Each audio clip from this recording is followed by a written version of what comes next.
We're going to take a look at 3 specialized lighting effects in this lesson. Go to Working Files, Projects, and open up 1005 Lighting, Lightning, and Lens Flare. We're going to apply the lighting effect to these 3 clips, and then the lightning effect to this one, and then finally the lens flare to this one. I decided to put these 3 effects in this one lesson because the first 2, lighting and lightning, have a lot of properties and need some explanation. And lens flare is a special case. I want to show you how you can change the color of lens flare, which you can't do when you simply apply it to a clip. So we'll start off by looking at lighting. Lighting can really give a mood to your piece. So let me go over to lighting by going to Effects. I'm going to type in light here so we can get lighting and lightning eventually, but we're looking for lighting effects. It's a strangely named effect. It's the lighting effects effect. Nevertheless, we'll call it lighting. I'm going to drag that to the first clip there. Look at the effect controls panel. The default view is to put 1 light, but you can have 5 lights here. But the default view is this 1 light. It's a spotlight. You see some other properties here. We'll look at them in a second. Let's open up that first light. You'll see it says it's a spotlight. The other lights will say none for all the types of lights. So you can have up to 5 lights. Right now 4 are set to none. So we'll just work on 1 light though so you get a sense of how that works. This is spotlight. If I click on the word lighting effects, you see it has that little 4-pointed thing that means you have a control point. There is the basic shape of the spotlight. You can change the shape like so. And you can also make it larger or smaller, move it around, position it like so. I think the spotlight is not necessarily the best one to work because people expect to see a shadow when they see a spotlight, and there won't be any shadow here. You just have this light falling on her. But you can manipulate this to make it work to your advantage. I prefer the working with something called an omni light. So I'm going to switch over to the omni light. That's just this kind of circular light that just goes someplace and kind of illuminates that space. But the thing is, it works in concert with ambience. So when you apply the lighting effect, you have these lights, but you also have ambient lighting. Down below here it says ambient light color. That applies to the whole scene no matter how many lights you have. So right now we have ambient light is white and it's a certain intensity. And then we've got this omni light with its intensity and its size and shape. Let's just see how that works. You can change the size and notice how it gets darker as we pull it in. That's because the ambient lighting is not that bright. So you can bring it in a little bit, change its focus up there perhaps, where you probably want it to be. Move it left and right. It stays a circle. You can't make it into an oval like a spotlight. You can adjust its radius down here as well. All right. You can change the color to give it kind of a mood here. So I'm going to click on the swatch here, the color swatch, open up the color picker. I'm going to put it to a little bit of a warmer color, a little bit toward orange like that. I'm going to pick it down just to be kind of a light orange like that. That just makes it a little bit of a warmer feel there. And I can take the intensity up or down, but before I mess with the intensity too much, I want to go to the ambience of the room here. So I'm going to scroll down to ambience. I want the ambient light color to be kind of warm too, so I'll click on that swatch. Again, go up to orange or so and put a really light orange like that, just to kind of give the room some warmth. You can change the ambience like that. So sometimes you want to be really dramatic, you can do something like that, but that might be kind of strange looking in this circumstance because it is lit by the sun, this room. So we'll just give it a little bit of ambience like that and just sort of highlight the center. And I'll scroll back up here to our main light. And I think we've got this one pretty well nailed. Let's just tone it down just a touch. So this is the after. That's the before. When you looked at it at first, you probably went, no, it looks like it's reasonably well exposed, but now it has a whole different look. And let me get rid of the little halo here by clicking off the effect. Now you can see what it really looks like. So that's lighting in this case, just to kind of give the room a little bit more warmth and to highlight the person, the center of interest there. Moving on to this next shot, you can kind of also just sort of put her in a focus. So we'll apply the lighting effect to her as well. Let's go to Effects, drag lighting over to her, like that. You can do the same kind of thing. There's the default spotlight. So again, I'm going to go back to the omni light because I just think it's a little bit better. The directional is kind of a strange one. It's this little thing that puts the light off to one side and you can change the angle and stuff, but it's just, I don't see that it is that effective. Change the intensity. But to me, the direction doesn't really work that well. So omni is my go-to light. I think it works well too because we're not really dealing with a 3D scene here. We can't throw shadows on something in the background here like a spotlight would. We can just kind of highlight somebody. That's why I like working with this.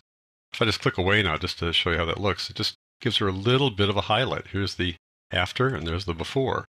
So if you look at that now, oh, well, now it's kind of looking the way I might want it to look. Drop the intensity down a little bit maybe. Maybe bring up the ambience in the room just a touch, like so. So it's not so obvious that we've thrown a spotlight on her or an omni light on her. But there you go. I'll click off the effect, click it back on. And I think, no one's going to know that you've done this. They're going to look at this picture and say, oh, that's nice. And they won't know that you've fixed it up from that to that. Now, I think the spotlight effect, as I mentioned before, does not really work that well. This would be an obvious instance when you'd want to throw a spotlight on, like a follow spot on a stage. You can follow this young rider around, but it doesn't really work that well. If I put it on there, trying to follow her with that kind of a light, with no shadows being thrown and stuff like that, it just doesn't look real. So if you are going to do something, again, I think Omni is your best bet. And if you put Omni on her, for example, instead of spotlight, you can keyframe the center. There's the center right there. You can turn on keyframes to the center, and as she moves around, you might want to move the center to fit wherever she is, so you can set keyframes and have that move over and have it follow her like that. So I'll just briefly show you that little follow spot there. It just, this way, you can just highlight somebody rather than throwing a spotlight on them. So I think Omni, again, is the go-to light for this case and virtually all of the cases. Let's move on down to this shot here, this mountain shot, this actually Grand Canyon shot. We're going to throw lightning on this one. So you've already searched for light, so you can find lightning here under Generate. So when I work with Generate effects from the Generate category like lightning, I like to apply it to an adjustment layer. I think it's just a better workflow and gives you more control. But in the case of lightning, it just doesn't seem to work right. But I'll show you what I'm talking about. I'm going to go over to the project panel, click on that, add a new adjustment layer by clicking New Item, Adjustment Layer. That sets the adjustment layer to the size of the sequence. Click OK. That adds it to the project panel. Drag it over to the clip you want to apply it on top of, and drag that up for the length of the clip like that. And now let's apply the lightning effect to that adjustment layer. Go over to Effects, Lightning, drag it over adjustment layer like that. And now I'm going to click on it like this to turn on the little start and end points here. I'm going to keyframe the endpoint. I'm going to take the endpoint there and put it right there on that little mountain there. Turn on keyframes to the endpoint.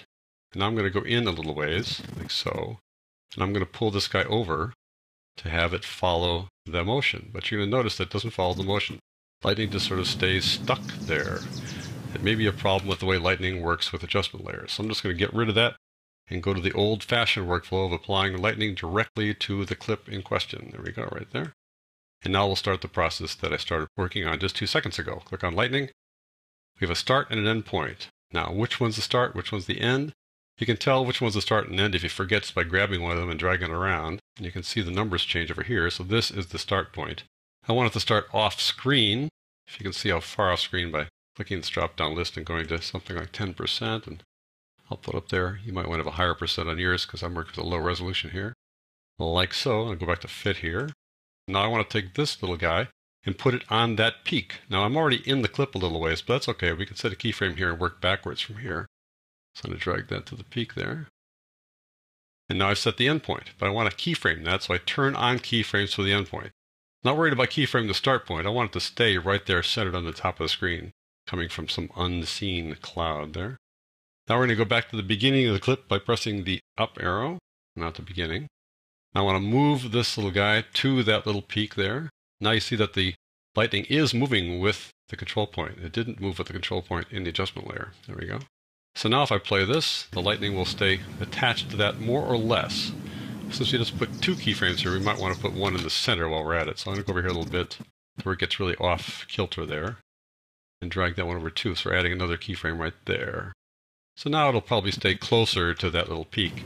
And besides it's lightning, it can bounce around if it wants to. Now it's going to go past there, and now it's going to go off again. So we'll get right to the edge of the screen there. If I drag it over again at this time, by moving it, that's going to add a keyframe there too. We're changing the property at a new time that automatically adds a keyframe. And then we'll go over here a little farther. We'll take that guy right out of the frame here, like that. So the lightning will follow that little peak, which is kind of cool, I think. There we go. That's how that works with keyframes and position. Wild, right? Now we can play with the parameters of lightning, and most of these guys are pretty intuitive. You see a number of segments. The more, the merrier, of course, but the more you do, it looks more like static at some point rather than lightning, but you just decide what you want to do there. The amplitude meaning how big it is in terms of how wide it gets. Again, the wider it is, the more like static and less like lightning. Detail level. It's, how fine a detail are you going to have there. Higher is not necessarily bad. The detail, the amplitude, that's this little width like that. So the more detail, the more realistic it looks. Branching. How many branches do you want to have? The more branches you have, the more, again, like static it is. And then rebranching means one branch and then branches off the branch. Gets kind of detailed, folks. It's pretty amazing, this lightning effect. Branch angle, you can increase the way it branches off, how wide or how far it branches off, things like that. The length of the branch, how many segments they're going to have in each branch, the width of the branches, the speed, kind of makes it a little more exciting or a little less exciting, whatever you want. Stability, meaning, is it going to go wild or is it going to go less than wild?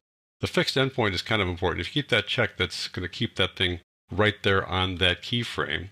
If you don't have fixed, it kind of wobbles around a little bit, but does stay near it, but fixed keeps it right on it.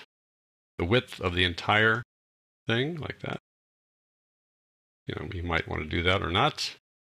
Then there's a core width, that's the inside. The wider the core it is, the less you see of the outside color, because there are two colors, there's an inside color and an outside color. So you keep the width up kind of high, then you can have the core be high too. Nevertheless, there you go. That's probably wider than normal, but there you go. You can change the color, the outside color, the inside color. I'll just leave it blue and white. That looks kind of semi-natural in light of what we're doing here. So let's take a look at this and see how it works. Stays pretty well attached to that point there. You may not want it to last quite this long, but that's how it works. There you go, that's lightning. Let's go on down here. I want to apply lens flare to this clip. Typing in lens flare, this lens distortion lens flare. I'm going to double click it after I select this clip to add it to it. There we go. And there's the lens flare. Now you've seen this before. I'm applying it directly to the clip, which is not the best workflow. It's not that big of a deal. It doesn't destroy the clip like a lot of other generate effects do. So it's not that big a thing, but I want to change the color of the lens flare. And you can't change the colors of the lens flare without changing the color of the clip. So I'm going to undo this by removing this guy from that clip. Now if I add an adjustment layer and put the lens flare in an adjustment layer, you can't use that to change color either, because the adjustment layer applies whatever effect you have in it to whatever clip's below it. So if you want to change the color of that adjustment layer, it'll change the color of this clip too. So what you need to use here is something like a solid clip or a solid layer that you can put above it, to which you can apply color that won't affect what's below it. So to do that, you go over here to the project panel, go to the new item icon, and select Color Matte. Color Matte is a solid color clip. Click on OK, and then you want to select black, which is the default color. You select black because we're going to make the black go away and let whatever color in this thing show through. So click that. There's our solid color matte. I'm going to call this a black solid, like that. Now I'm going to drag that above the clip there and drag it out to match the length of that clip. There we go. Now I've got this black solid above there, which covers up what's below it. You cannot see what's below it. I want to put the lens flare on that clip. So I'm going to go back to the effects panel. I'm going to double click on lens flare because that's currently the active clip. It'll add lens flare to it, and there's lens flare. Very nice.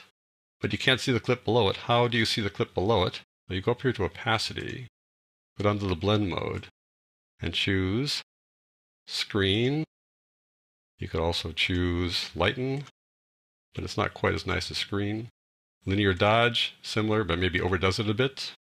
So screen is my kind of go-to here when I want to take the black out. That works pretty well. So now I've got this lens flare here, and we can keyframe the lens flare center. I'll just walk you briefly through that. So here's the lens flare. You can see the center point. You got a control point because that little box tells you have a control point. I'm going to drag that center point up to the top of the screen here, for example, like that. And I'm going to turn on keyframes for that. I'm going to go into the clip a little bit farther now. As we go down, I'm going to bring that thing down. I can't really see it up there. It's kind of tucked off the top of the screen, so I'll go to 10% here and bring it down like that.